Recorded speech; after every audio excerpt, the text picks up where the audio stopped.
When you get turned down for a credit card or a loan, do you file a CFPB complaint?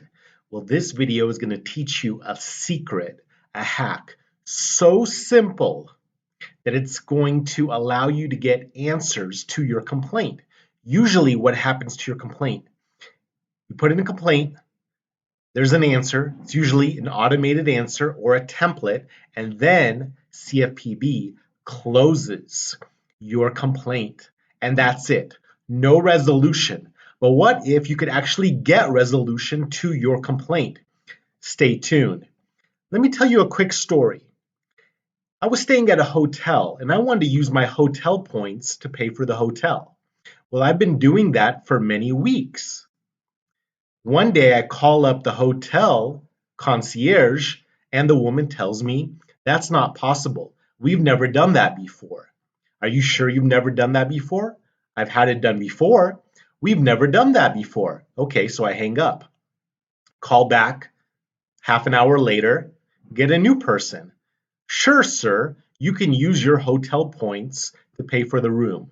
Next story. You ever call up a bank and you want to get a fee waived? Maybe they charged you a monthly fee, $15, $20.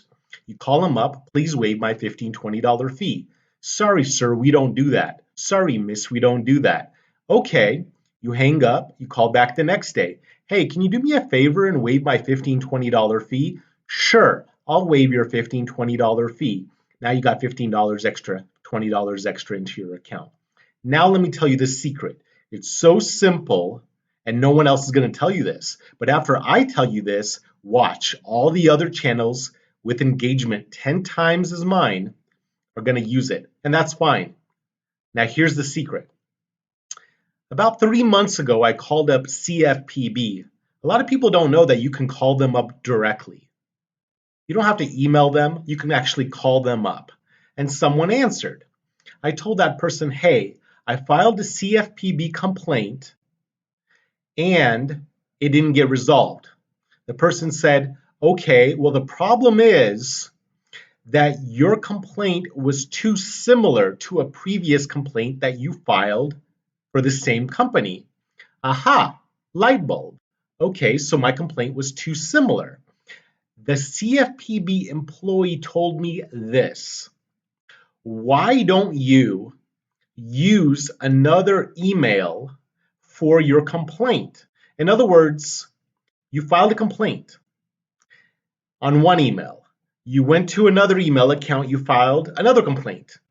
Now, I'm not going to give advice here. Now, what would happen if you had a third email, a Proton Mail, a Gmail, a Yahoo, all free, and you filed a complaint against the same company, a similar complaint?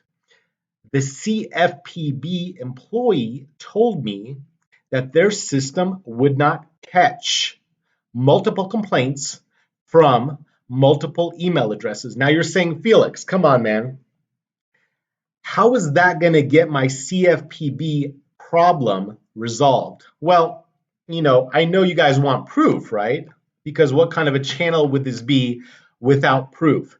So what I'm going to do here, first of all, is I'm going to show you, I don't know if they're going to be able to see it. Nope, you can't see it because, it's dark. But let me just tell you what I'm showing you here. It says call 19 seconds at 11:49 a.m. Call 30 seconds at 12:05 p.m. Okay, so who made these calls? Now, when you file your CFPB complaints, who's calling you? Nobody. Now, if someone calls you, leave a message in the comments section. Tell me, is the chairman of the bank calling you? Probably not. Is a president of the bank calling you? Probably not. Is the vice president of the bank calling you to resolve your complaint?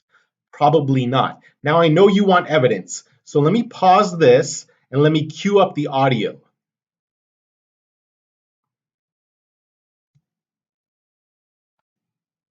My name is Laura. I'm calling from Citizens Bank with the Office of the Chairman.